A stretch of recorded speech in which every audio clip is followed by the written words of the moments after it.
Saludos hermanos y bendiciones, que el Señor les bendiga a cada uno de ustedes. Me da gusto poder estar a través de este medio con cada uno de ustedes y qué mejor que podamos reflexionar un poco en la palabra de Dios. Hoy vamos a estar analizando la tercera charla que he denominado y le he llamado la llave de la libertad.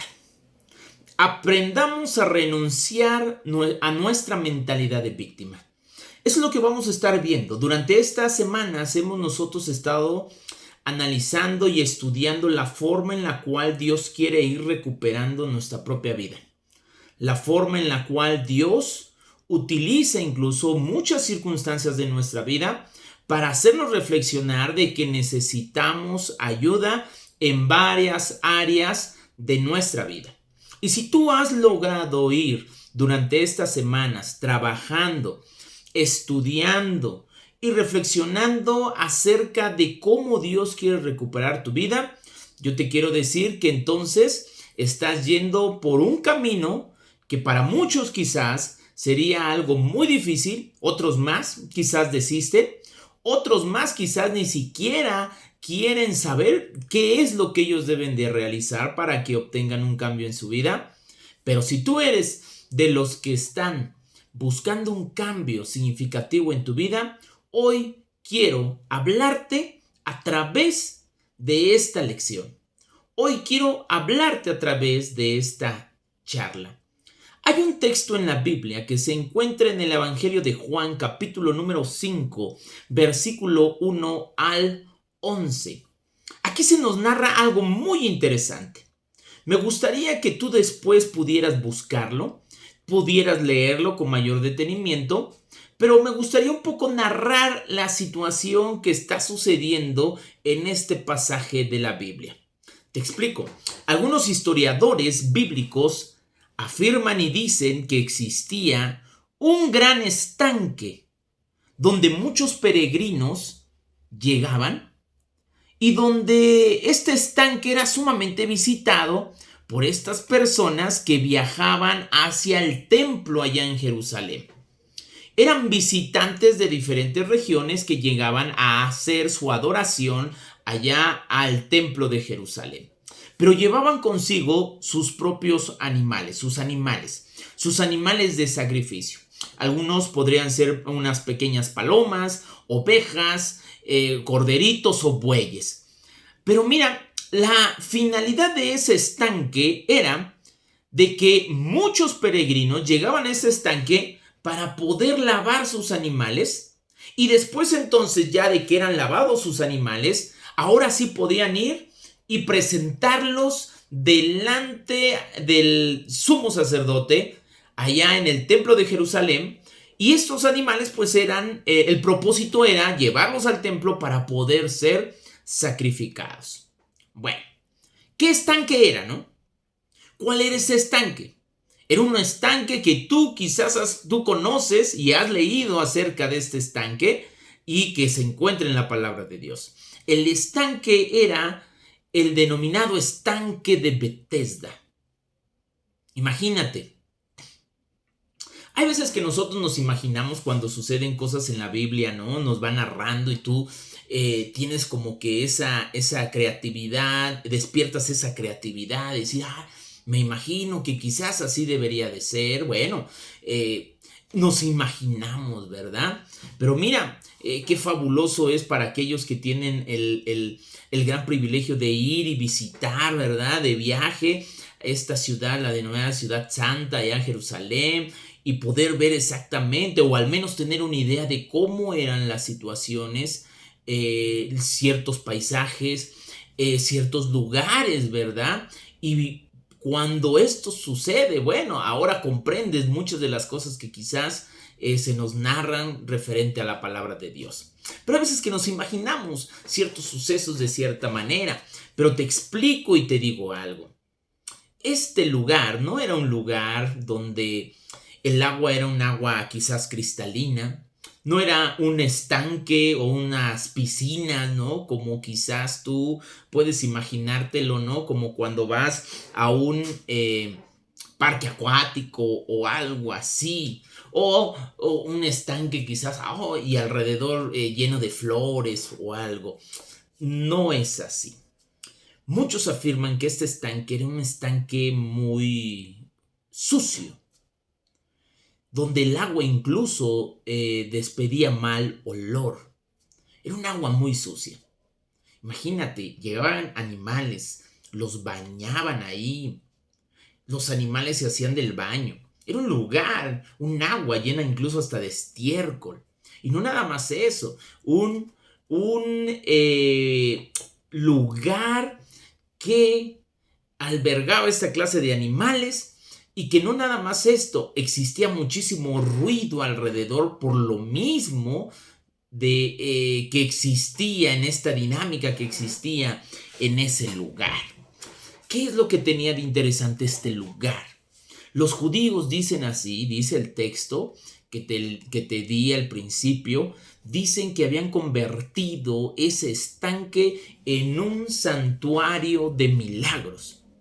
Sí, literalmente era un santuario de milagros. Dice que ahí se habían reunido cientos de personas enfermas, porque existía una creencia, y la creencia era una creencia supersticiosa, donde decía, y muchos afirmaban, que descendía un ángel, movía las aguas, y entonces al momento de que movía las aguas, las personas que lograban entrar en ese momento, cuando se movían esas aguas, quedaban sanas. Algunos afirman incluso, y se dice que hay un cierto registro de que esto llegó a suceder en pocas ocasiones. Pero de ahí se hizo una superstición.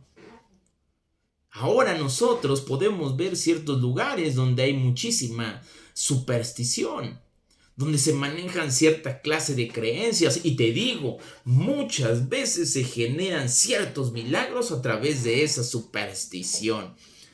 Pero aquí había una superstición que habían creado los mismos habitantes judíos de esa región.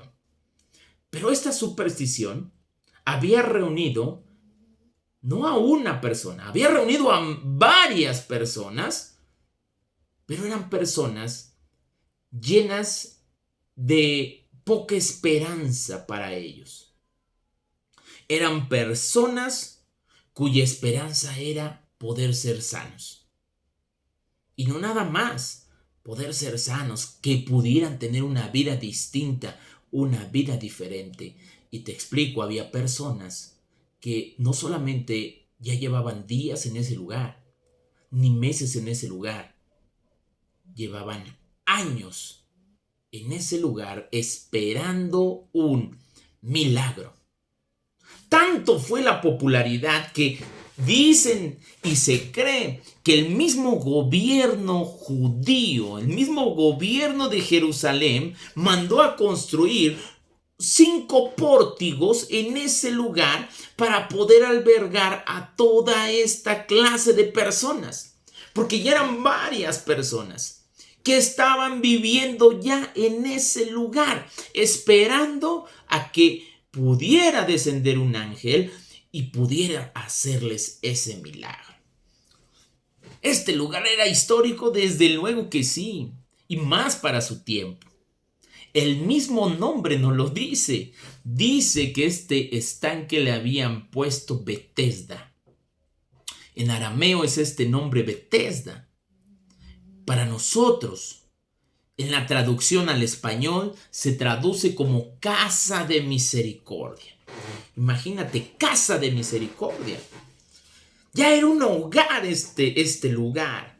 Ya era una casa de muchas personas en este lugar, que albergaba toda clase de enfermos, cuyas vidas estaban estancadas como el agua que estaba en ese lugar. Una multitud de enfermos estaban ahí. Una multitud de enfermos tirados alrededor de ese estanque, viviendo como víctimas, esperando que solamente un golpe de suerte pudiera cambiarles la vida. Ahí, precisamente ahí, en ese lugar, estaba un paralítico que llevaba 38 años enfermos. 38 años. Toda una vida. ¿Qué hacías tú a tus 38 años? ¿Qué habías realizado? Imagínate, toda una vida y muchos afirman que en ese lugar. Imagínate, toda una vida viviendo así. Alguien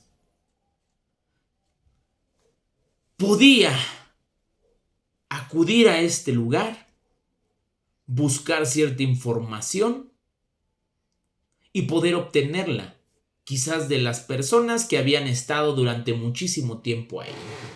Adivina quizás a qué personaje tú podrías entrevistar para poder saber cómo era ese lugar, cómo es la dinámica en ese lugar.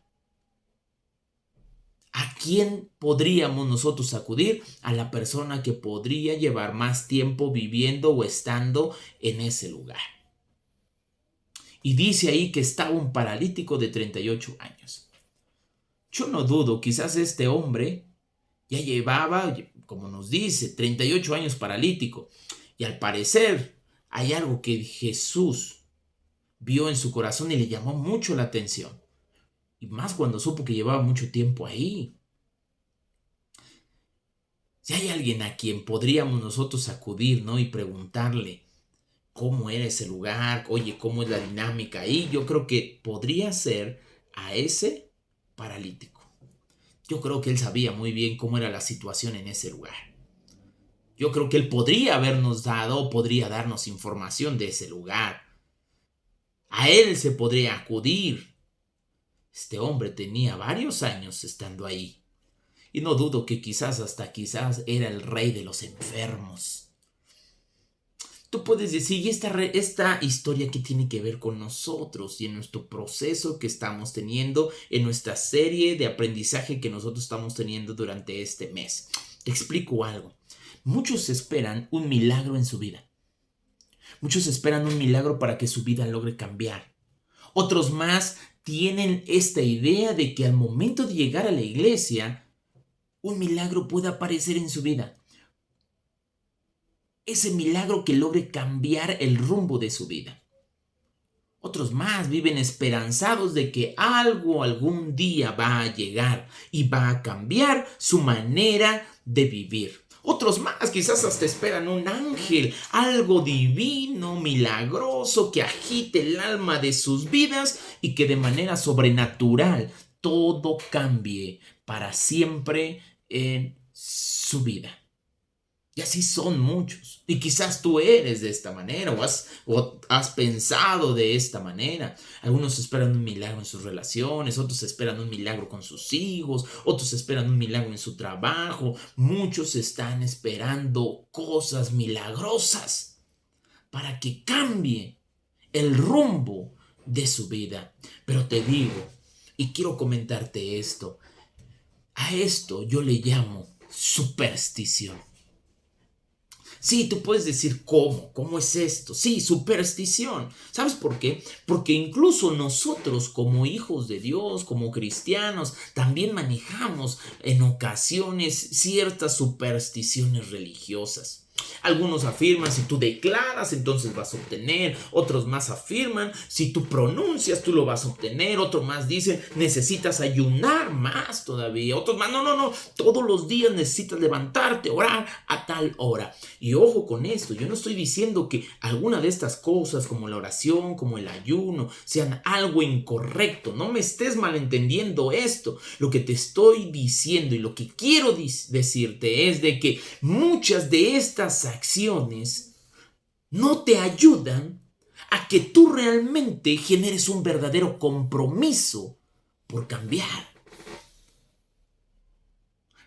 Muchos esperan que solamente hagan algo para que puedan activar algo milagroso en su vida para poder cambiar. ¿Por qué sucede esto? ¿Qué puede generar esta clase de supersticiones? Esta clase de supersticiones generan a personas y a cristianos sin responsabilidad de un cambio en su vida. Yo creo en los milagros. Yo he visto incluso algunos. Yo he orado por algunos y muchas veces ha sucedido algo milagroso. Pero te explico, muchos de los milagros que muchos esperan o que tú estás esperando no se alcanzan solamente por orar, por pedir, por querer algo milagroso.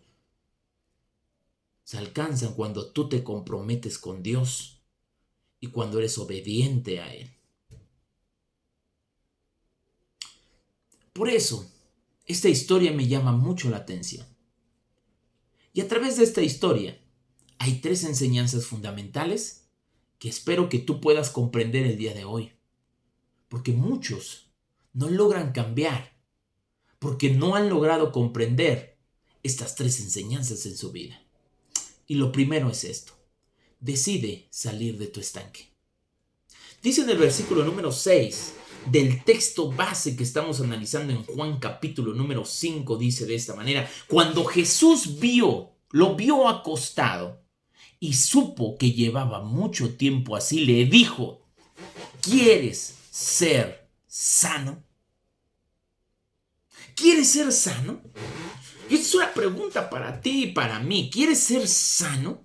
Jesús pareciera que le hace una pregunta ofensiva a un hombre que está esperando 38 años por una situación milagrosa. Si pudiéramos ver esto, hasta pareciera algo, o sea, hasta una pregunta ofensiva. Hay veces que las preguntas que Jesús nos hace parecieran ofensivas para nosotros, parecieran ofensivas para tu vida, pero muchas de ellas parecieran ofensivas porque te están confrontando con tu realidad. Con tu realidad. A muchos Dios, el Señor Jesucristo, les hizo muchas preguntas y los confrontó de muchas maneras y los confrontó con su realidad. A algunos les dijo: oye, ustedes son unos hipócritas. A otros les dijo: ustedes son unos mercaderes, han hecho de la casa de mi padre, dice así, un mercado. ¿Por qué dice esto? ¿Por qué Jesús le está preguntando: ¿quieres ser sano? Porque Jesús comprendía algo. Y Jesús sabe que no todos los enfermos quieren sanarse. Tú puedes decir: ¿cómo es esto? Sí, no todos los enfermos quieren sanarse. No todos los que están estancados en su vida quieren salir de la condición en la cual se encuentran. Yo he visto a muchas personas llorar, pedir y decir: Señor, por favor, ayúdame. Pero no quiere decir que en realidad estén arrepentidos. Yo he visto a muchos incluso señalar y decir: esto es muy malo, yo he hecho esto. Y muchas palabras decirlas.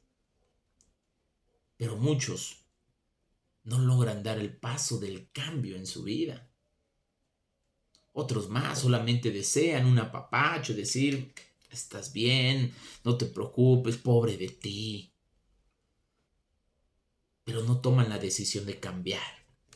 Porque muchos cristianos no tienen verdaderamente cambios en su vida porque no toman la decisión de modificar. Jesús sabe que no todos tienen la decisión de querer cambiar. ¿Por qué? ¿Por qué sucede esto? Porque a veces vivir en la mediocridad te hace sentir más cómodo.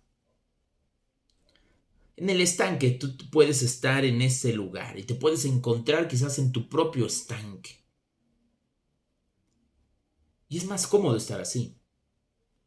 Para muchos es más cómodo vivir una vida desenfrenada.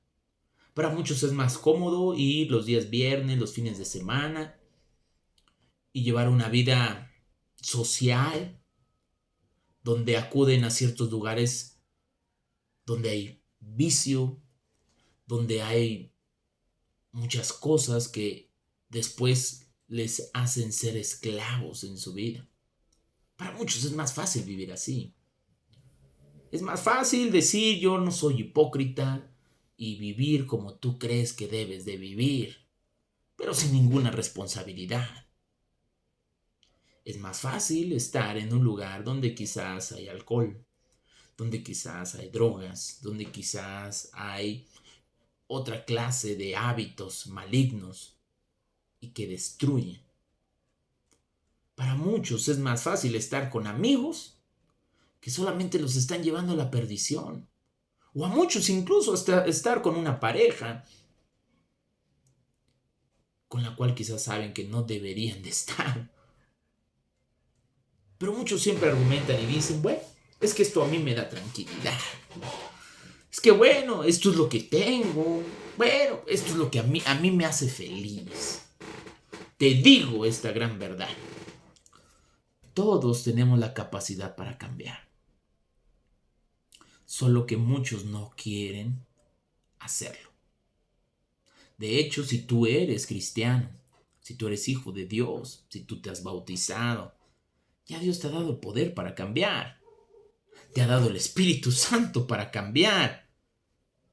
Y muchos no utilizan este recurso solamente porque no quieren utilizarlo. Hay un texto en la Biblia donde dice todos tenemos lucha contra principados, contra potestades. Desde luego que sí. Pero muchas de estas luchas, de estas potestades, de esta influencia maligna empieza a ganar terreno en tu vida y empieza a ganar autoridad en tu vida cada vez que tú vas desobedeciendo las normas de Dios.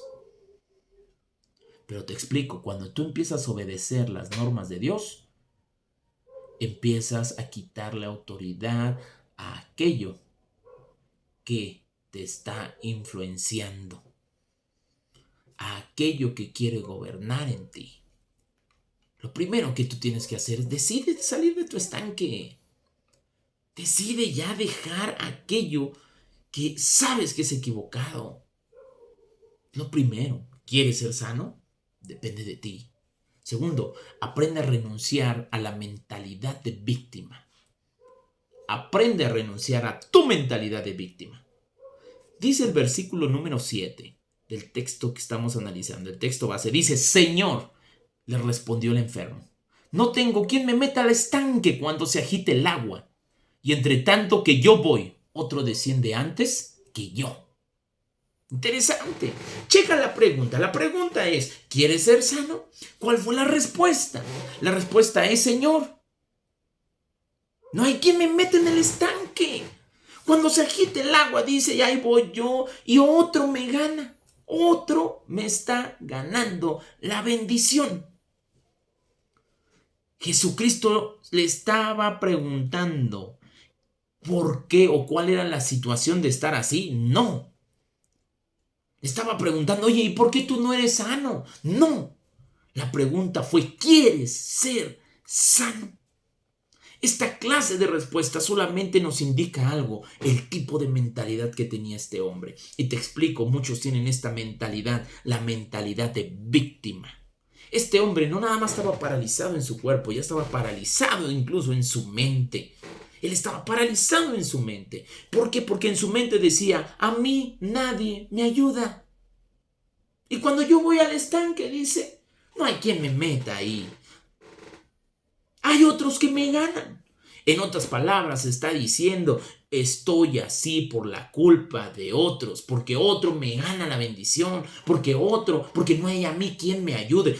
No hay estas palabras actualmente, o no incluso quizás tú lo has dicho. De esta misma manera, es que a mí nadie me ayuda, es que a mí nadie está atento de mí, es que a mí nadie me apoya. Oye, ¿qué tipo de mentalidad estamos generando entonces? Este es el argumento que muchos pueden decir. Yo soy así por la culpa de otros. Yo soy así y tengo este problema de mi vicio porque, bueno, es que es la única forma en la cual yo salgo de mis heridas. Yo he sido herido mucho. de muchas maneras. Y yo entonces esta es la forma en la cual yo busco una salida. Otros más, no, yo soy distante porque yo mejor prefiero guardar mi distancia y no quiero tener problemas porque si ya me han metido en problemas. Oye, mentalidad de víctima. Por eso yo soy de esta manera. ¿No has escuchado? Otros más dicen, es que yo no era así, yo no era de esta manera. A mí me hicieron que yo fuera de esta manera. Mentalidad de víctima. Y muchos pueden tener esta clase de mentalidad. Yo soy así por la culpa de los demás. Por la culpa de mis padres, por la culpa de mis hijos, por la culpa de mi pareja, por la culpa de mi trabajo y muchas otras circunstancias. Te explico. Muchos confunden la culpa con responsabilidad.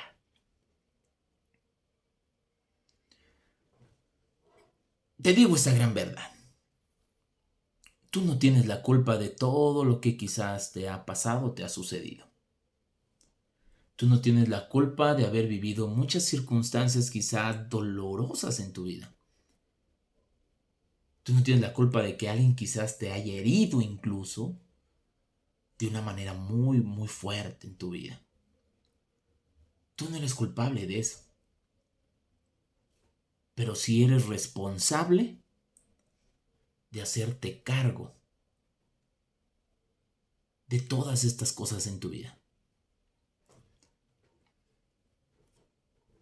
En otras palabras, mira, tú sí tienes la responsabilidad de tomar los recursos que pueden estar a tu alrededor para buscar una sanidad en tu vida.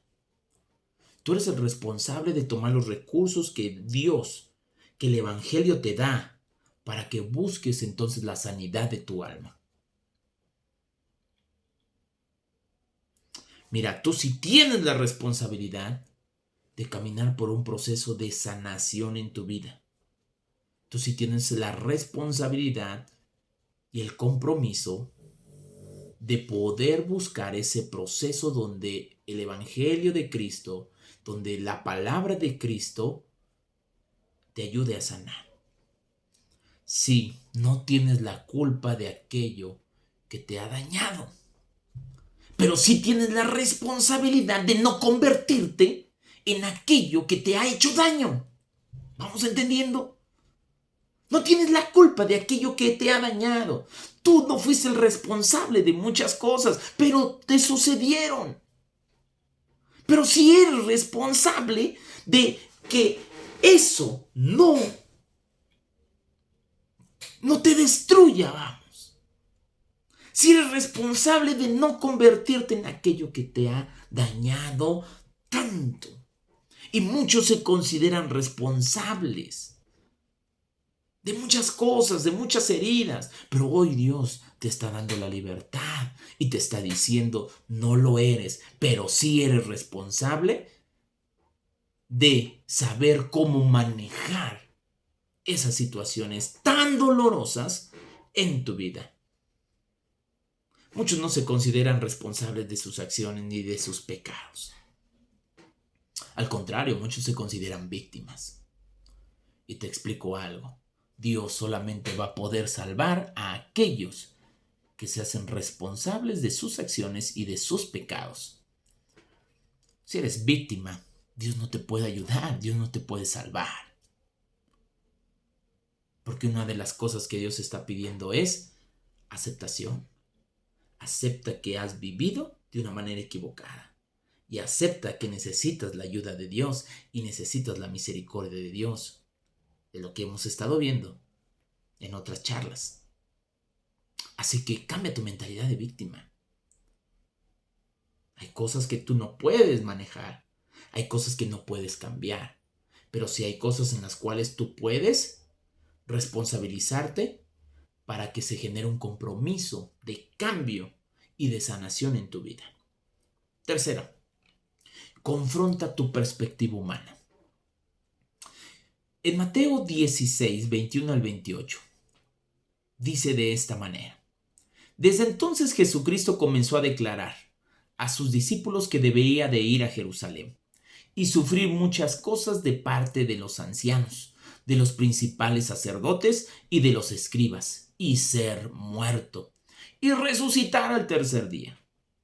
Tomando aparte a Jesús, Pedro lo reprendió. No lo permitas, Dios, Señor. Eso nunca te acontecerá.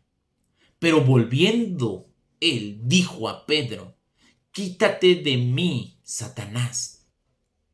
Me eres piedra de tropiezo porque no estás pensando en las cosas de Dios, sino en las de los hombres. Esta historia nos muestra algo, que en ocasiones tenemos que confrontar nuestra perspectiva humana. ¿Por qué dice esto? ¿Qué fue lo que hizo Jesús? O más bien, ¿qué fue lo que hizo que Jesús muriera en la cruz? Para muchos puede decir por culpa de las calumnias Jesús terminó en la cruz. Para otros pudo haber dicho, no, lo que pasa es que ya había un complot hacia Jesús para que entonces muriera en la cruz y lo terminaron por eso crucificando. Otros más, no, es que las armas de los fariseos y los látigos eran más fuertes. O fueron los gobernantes. Yo no lo sé, puede haber muchas cosas. Pero te explico.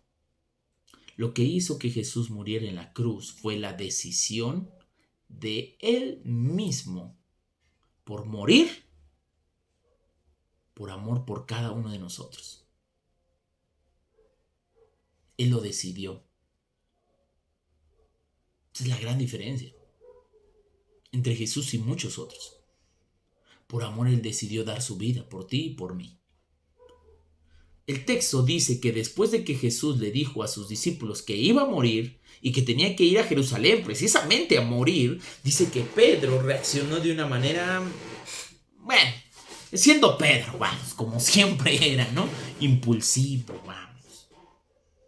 Y dice que lo llevó aparte y lo reprendió al Señor Jesucristo. No, ¿cómo dices eso, Señor? Pero dice que Jesús se volteó y da a entender que al momento de que dice volviéndose él, o sea, volvió a verlo directamente a los ojos, dice que lo confrontó y le dijo: apártate de mí, Satanás. Tú eres una piedra de tropiezo. Porque esta reacción de Jesús está diciendo: apártate de mí, Satanás. Ni siquiera, oye, Pedro, cállate. Le está diciendo: apártate de mí, Satanás. ¿Por qué? Porque Pedro no estaba viendo las cosas desde una perspectiva divina. Lo estaba viendo desde una perspectiva humana. En ocasiones es bueno confrontar tu perspectiva humana con las cosas divinas, con las cosas desde una perspectiva de Dios. ¿Qué palabras tan fuertes es la que Jesús le estaba diciendo a Pedro? Pero si hay algo que Jesús estaba haciendo en ese momento era confrontar su mentalidad. Confrontar una mentalidad que no era espiritual, era una mentalidad humana. Una mentalidad, dice así, y lo dice, e incluso una mentalidad satánica, diabólica, lo que estaba diciendo, porque no era Pedro el que estaba hablando detrás de él. Perdón, él mismo. Detrás de él estaba una influencia que quería hacer que Jesús no cumpliera con su propósito. Con su propósito. Y Jesús viéndolo está diciendo: cálmate. Y lo está confrontando. Lo que tú estás diciendo es equivocado. Casi siempre cuando Jesús confronta, nos confronta con cosas muy difíciles y muy dolorosas en nuestra vida. ¿Te ha confrontado Dios? ¿Te ha confrontado de tal manera en que quiere cambiar tu perspectiva humana para que puedas tener la perspectiva divina, la perspectiva de Dios? Mira, Jesús pudo haberse compadecido de él. Pudo haber dicho: oye, pues es cierto, yo soy el Hijo de Dios, yo no voy a morir. ¿Por qué tengo que morir por esta clase de personas? ¿Por qué tengo que morir por aquel que es un borracho, por aquel que es un infiel, por aquel que, mira, es un hipócrita, por aquel que es muy religioso, pero nunca, no da cambios, no muestra una verdadera vida espiritual, por aquel que quizás es un mentiroso, o que está buscando solamente dañar a otros. Él pudo haber dicho, es verdad, pobre de mí, ¿yo por qué tengo que hacer esto? Pero no lo hizo. Hizo todo lo contrario. Al contrario, dice que se entregó por cada uno de nosotros. Si Jesucristo se hubiera compadecido de Él mismo, de lo que iba a sufrir, de lo que Él iba a pasar, Él no hubiera podido llegar a la cruz. Y por lo tanto, tú y yo podríamos estar perdidos, así como muchas otras personas más. Dice que Jesús tomó su cruz, hermano.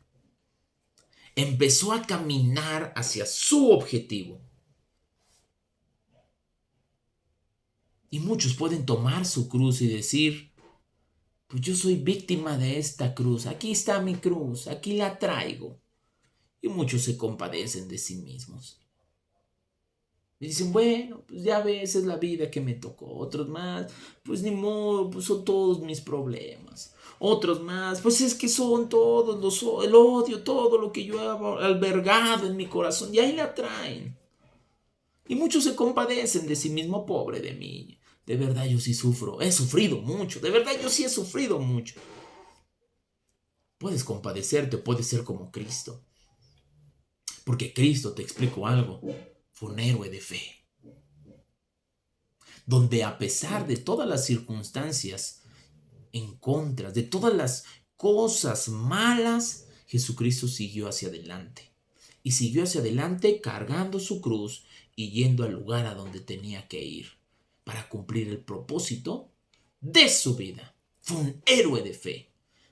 ¿Qué acaso eso no nos gusta? No nos gustan las películas donde el héroe se hace responsable, ¿no? O es responsable, se hace responsable y se sacrifica para que las cosas sean mejores. Si no, aviéntate todas las películas de estas de superhéroes. Estas de Iron Man, Spider-Man y todo lo que termine en man, ¿no? Todo lo que termine en ser un héroe. ¿Has visto la última película donde sale Thanos y tiene el poder y de repente viene Iron Man y dice, ahora yo voy a dar mi vida para que todo pueda estar bien? Y muchos se emocionan con esto. ¿Por qué no emocionarnos cuando conocemos a un gran héroe de fe que es Cristo Jesús?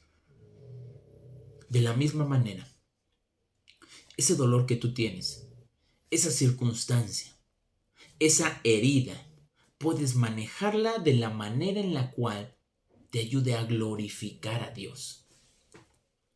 Tú puedes ser un héroe de fe, pero depende de ti. Si tú quieres o no quieres. Cierro con esto. Si tú tienes una mentalidad de víctima, te explico y te digo, no vas a poder cambiar. Necesitas cambiarlo, modificarlo. Y te explico, estamos viviendo un tiempo donde todos son víctimas de todo. Todos se hacen la víctima de todo. No, es que tú eres así conmigo. Es que tú me dijiste esto y me heriste. Es que vivimos en una época donde todos son víctimas de todos. Personas que no desean cambiar, existen muchas. Porque piensan que los demás son culpables. También vivimos con muchas personas así.